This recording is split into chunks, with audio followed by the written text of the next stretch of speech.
Hi kids, welcome back to Miss Nancy's Bible College for Kids.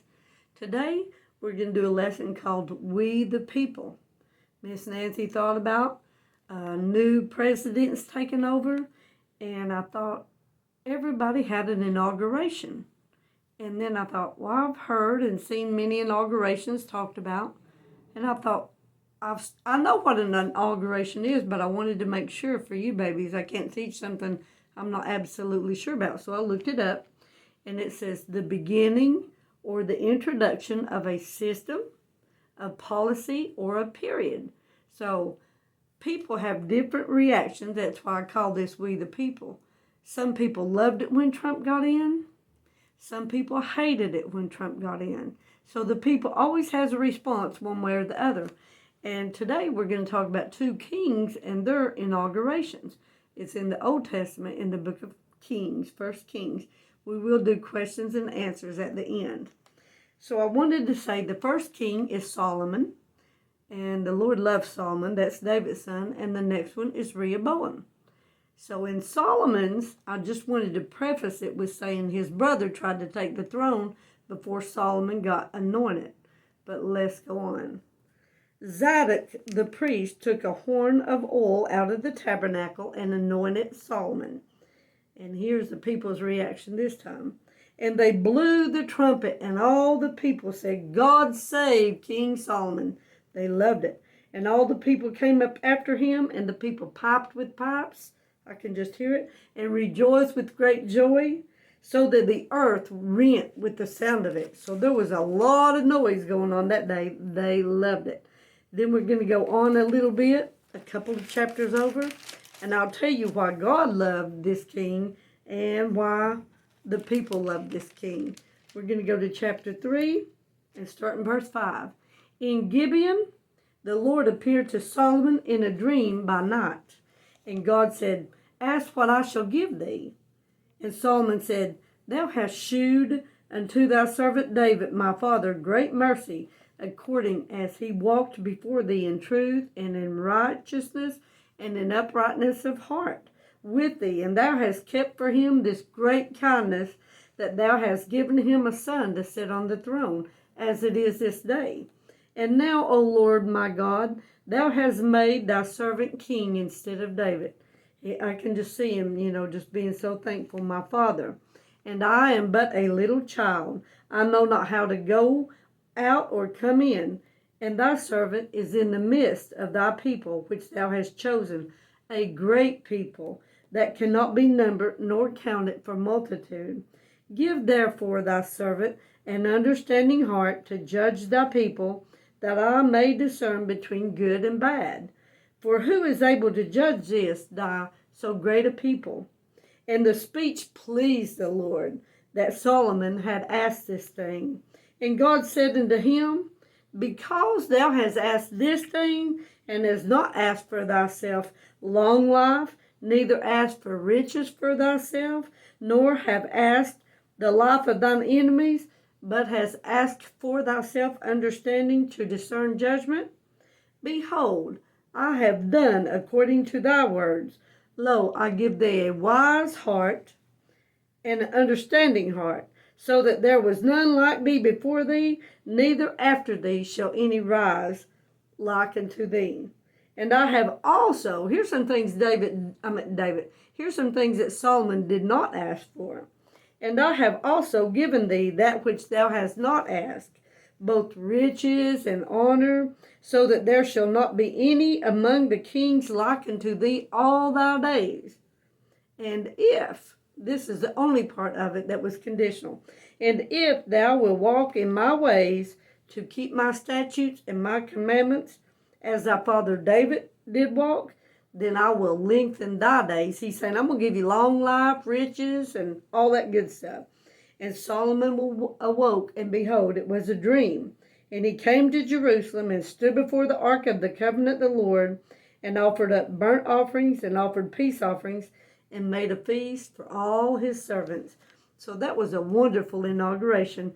And that's why Solomon was the wisest man on the face of the earth. And it specifically says that the Lord loved Solomon. So now we're going to go on to another king. This one is Rehoboam. So Rehoboam went to Shechem, for all Israel were come to Shechem. Why? To make him king. And it came to pass when Jeroboam the son of Nebat, who was yet in Egypt, heard of it, for he was fled from the presence of King Solomon, that's a different story, and Jeroboam dwelt in Egypt, that they sent and called him, and Jeroboam and all the congregation of Israel came and spake unto Rehoboam, and this is what they were saying. Thy father made our yoke grievous. Now therefore make thou the grievous service of thy father, and his heavy yoke which he put upon us lighter, and we will serve thee. And he said unto them, Depart yet for 3 days. Now 3 days is important in the Bible. God uses it many times. Jonah in the belly of the earth 3 days, and Jesus in the belly of the whale, and Jesus in the belly of the earth 3 days and 3 nights. But anyway, he said, Go for 3 days, then come again to me. And the people departed. And King Rehoboam consulted with the old men that stood before Solomon his father while he yet lived, and said, How do ye advise that I may answer this people? And they spake unto him, saying, If thou wilt be a servant unto this people this day, and will serve them, and answer them, and speak good words to them, then they will be thy servants forever. Wisdom, older men, and a bunch of counselors.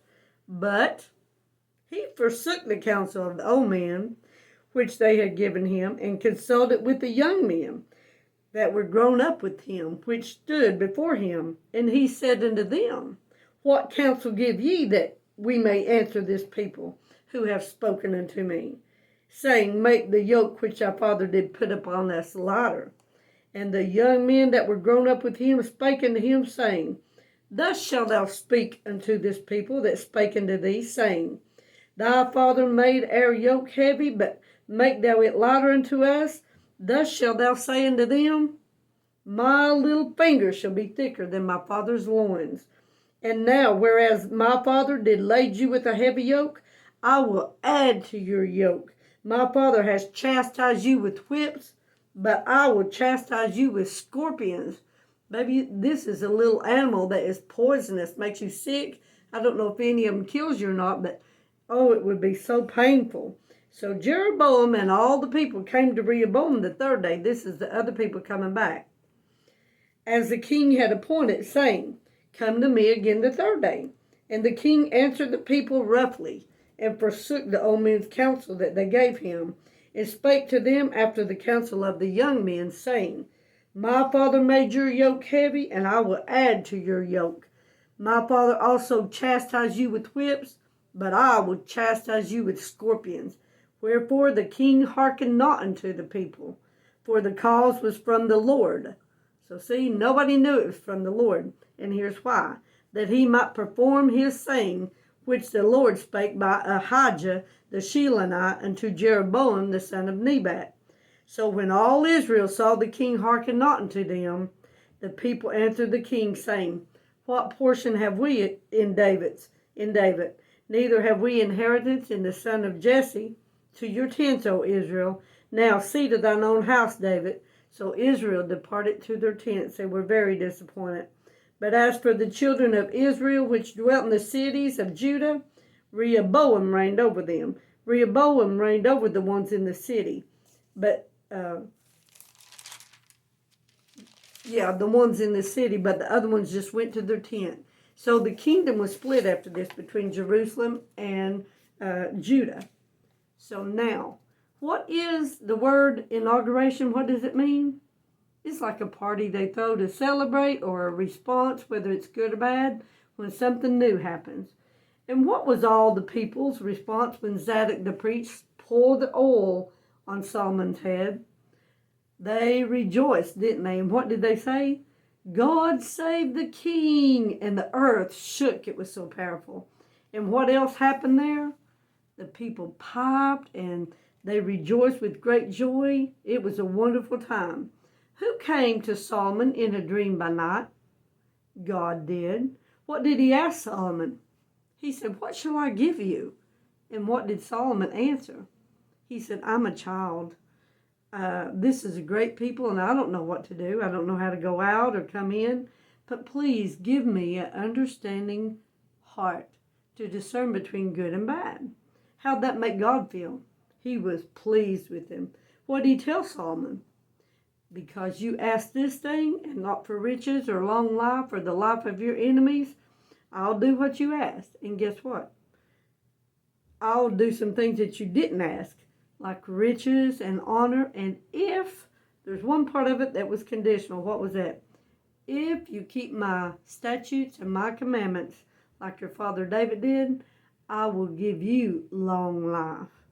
And so then what did Solomon do? He went to Jerusalem and made offerings and made a feast for all the people. And then a statement that Miss Nancy found later in the chapter I want to share with you. It said, "And God gave Solomon wisdom and understanding exceeding much, with largeness of heart, as the sand on the seashore." I love that. I hope my heart's that big. Hope your guys' is too. What was the second king coming in? What was his name? Rehoboam, wasn't it? Why did Rehoboam go to Shechem? Because the people there was going to make him king, wasn't they? And who came to plead with Rehoboam? Jeroboam, with all the people of Israel. What did they plead? They said, "Your father was so hard on us. Please lighten our load." And what did he tell them? Rehoboam said, "Leave and give me 3 days and come back." So they left. And then who came and Rehoboam consulted with them? The young men he grew up with, didn't he? And what did they tell him to say? "Your father, you think he was rough?" And Miss Nancy just can ad-lib this. But they said, "You ain't seen nothing yet." They said, "Your burden will be heavier." And instead of whipping you, what was they going to put on them to torture them? Scorpions. I can't hardly believe that. So, what did he do with the people that came first? He rejected their counsel, didn't he? And then who did he turn to? The young men. And he paid attention to them. He shouldn't have. But anyway, so how did the people react? They were so sad, and they went to their tents, didn't they?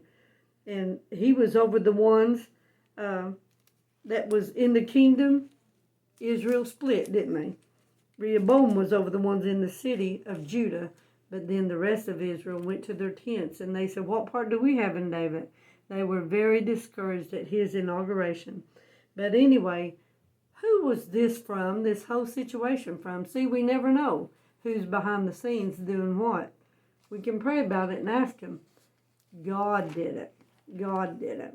So guys, when you see the inauguration or hear people talk about a new president in town or a new sheriff in town, or somebody gets elected, maybe a mayor or even a school board, then their inauguration, some people will be happy, some people will be sad. So remember this lesson, we the people. Bye guys.